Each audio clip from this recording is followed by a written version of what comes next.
So guys, can you believe that another week is over?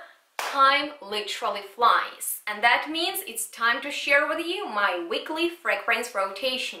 So in case you want to find out more about my most worn and favorite fragrances of the week, please keep on watching because all the details about them are coming up.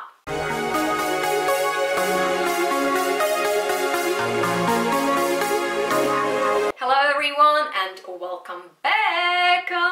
So I hope you really enjoy these weekly fragrance rotations of mine. In case you do, please give this video a thumbs up.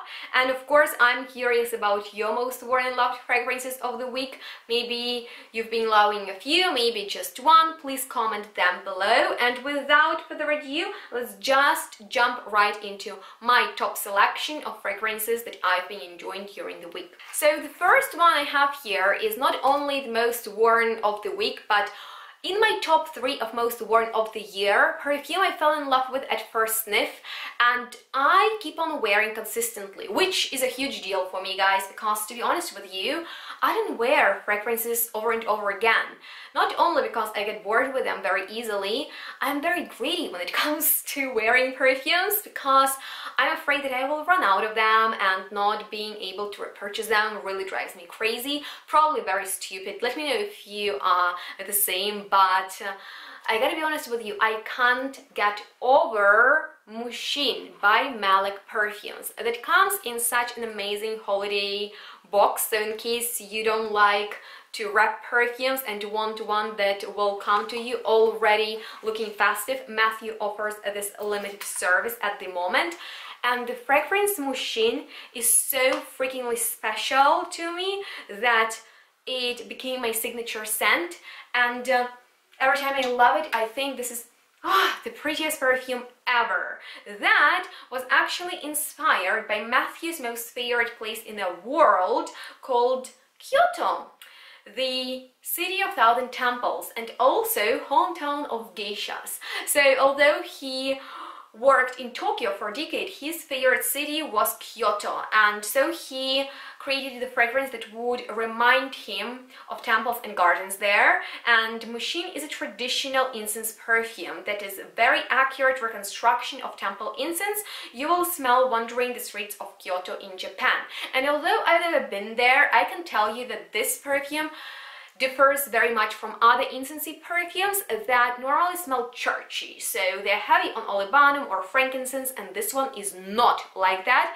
I really like the woody and the sandalwoody part about it, but what I really adore is that boozy, mysterious, fruity smokiness that might come from osmanthus, because you know this is this leathery apricot flower, but this is magic in a bottle that is so special and love at first sniff. I can't imagine that someone wouldn't like it. And Mushin, by the way, means without mind. Basically, the amounts to a free, relaxed concentration. And I gotta be honest with you, I really love its performance too, because although it's a strong fragrance, it's not annoying. It's not in a beast mood, but you can smell it all the time. So I adore it. I mentioned it in the Christmas indie gift guide, and I wore it and I was like, oh gosh, I will wear it more often. But you can expect more topless of my favorite yearly releases that are coming up soon, and in order not to miss them, please hit that bell button in order to be notified about my content.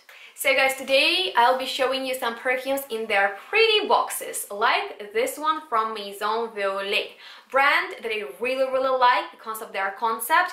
And something about this box is very attractive, because I remember when I received it, my entire family was so fascinated by it. But when you open it, the bottle itself is very lovely too, huge and long, and feels super elegant and heavy. And so this brand once revolutionized cosmetic industry. So they were suppliers for the Queen of Spain and Princess Jenny. That's why this bee stamp of hers on a bottle. And unfortunately, after many crises, the brand disappeared from the market and was reborn only a couple of years ago, when 3 very talented and even more handsome friends who met at perfume school wanted to work on a brand from scratch, but then they found out about history of Maison fell in love with it, got obsessed, bought the rights and started slowly to bring fragrances back to life, but now they have more modern sense. And this one, Un Air d'Apogée, is my personal favorite because, you guys, it smells like honey tobacco, and if you like sweet tobacco fragrances, this is a must-have for you. It smells like candy with sweet honey inside and powdery fluffy mimosa outside and hay background and beautiful leather in the base. So it's powdery, very warm. If you hate winter and you want something cocooning and almost gourmand but not really, very elegant and sexy, I really recommend it to you because it is mass appealing and just very enjoyable. And if you want to find out more information about the brand, you can do it on the official website, but I have an amazing interview with one of the co-founders, Anthony, on my Instagram, so in case you don't follow me there, please do, because not only you learn about behind the scenes of Tommelise, but also you'll get a chance to meet perfumers live. So I was wearing Un Air d'Apogée during cold days, which all we have in Germany at the moment, and I hate when it's cold. That's why I'm wearing this huge sweater. My mom calls me bear with tiny hat, but whatever. This fragrance saves me from winter.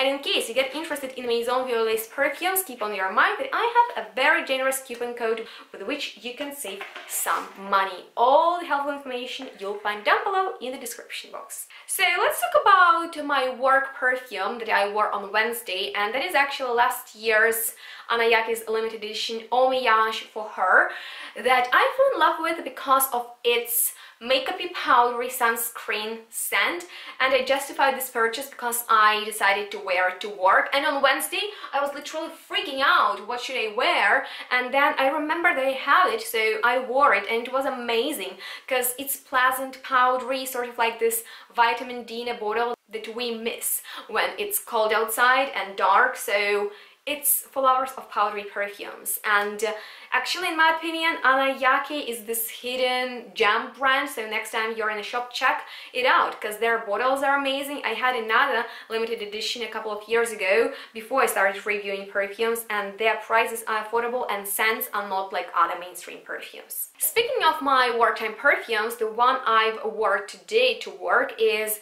the Orange Tree by 4160 Tuesdays. It smells very clean and citrusy, like citrus oil, like citrus peel. And I like such clean perfumes in the morning or during the daytime, and in the winter I like them even more because I find winter air is very crisp, and so is this perfume. So yeah, it's light, oily and citrusy. Actually, I've layered it with Bubble Bath by MAISON that I always tell you I reviewed in a bath full of bubbles. So in case you want to have fun, watch that video. In it I almost burned my hair, but in my opinion, with this release, MAISON took the note of coconut, which usually smells like, you know, holiday, on another level, because it's soapy in here. It's like clean washed coconut, and it reminds me of Lazy Sunday Morning a little bit. That is very aldehydic, but with less soapy flowers, more of soapy coconut, and it's very enjoyable, very strong. I wear it to work a lot. I've worn it today to work, and I was amazed by how long lasting it is and how beautifully it performs in the winter. So I'm feeling guilty mentioning Flame and Fortune from Sarah Baker's new collection as Baker because it is already sold out, but I gotta be honest with you, this opulent scent of decadent white flowers on fire is super sexy, and it actually has this resinous, spicy fruitiness in the background, and I'm not sure where the note of flame comes from. It smells a little bit like tart petitgrain and reminds me slightly of Sexy Classique by Jean Paul Gaultier, but this one is even more daring and it has this dry powderiness to it. It is still available for USA, and Sarah has very special offering going on. If you buy a full-size bottle, you'll get one mini of your choice for free, so definitely take advantage of it, and also of my generous coupon code with 20% off your order, which is super duper cool. And finally, let's complete this video with my last night's fragrance, Vanilla Caviar by House of Matriarch. That is definitely a true delicious edible gourmand in a bottle that smells of buttery, thick, woodsy, almost spicy vanilla, and was inspired by vanilla seeds in a pot, which are twice as price. So it's something that I think lovers of darker scents will enjoy. It's very vanillic, it's very, very thick, and it reminds me of the Longing, which I enjoy from the House of Matriarch a lot. So if you like that, you will enjoy this. And if you want to fall in love with something very, very unusual, I recommend you House of Matriarch perfumes, but I wear it at night because it's so dark and smoky and soothing, because it's about vanilla, and vanilla is awesome if you want something comforting. And with that being said, that completed my weekly fragrance rotation. Please stay tuned for future ones, and I hope you liked this one. In case you did, please give it a thumbs up. Your engagement is very important. That's why if you want to support my channel, please leave me a comment down below with your feedback about these fragrances. Maybe you'll be checking some of them out. If you want more information about them, please find it in the description box down below. And at this moment, I wanna know in which videos you're actually interested in, because I get an impression that my late content is not as trendy. So would you like to see more reviews, more top lists, more chatty videos? Please let me know. It's not that hard, right? So I love to hear from you. I love to chat with you. If you haven't subscribed already, please do so. Don't forget to follow me on my social media. And if you have any questions, I'm always here to answer them. Please stay tuned, smell good. Thank you so much for watching. Have an amazing week, and ring that bell in order to be notified about my future videos, which are gonna be super cool because we're gonna reflect at 2020, and I will share with you my most favorite and least favorite releases and create an entire collection video. So lots of fun is coming up. Please stay safe, guys, and we'll see each other in my next one. Bye!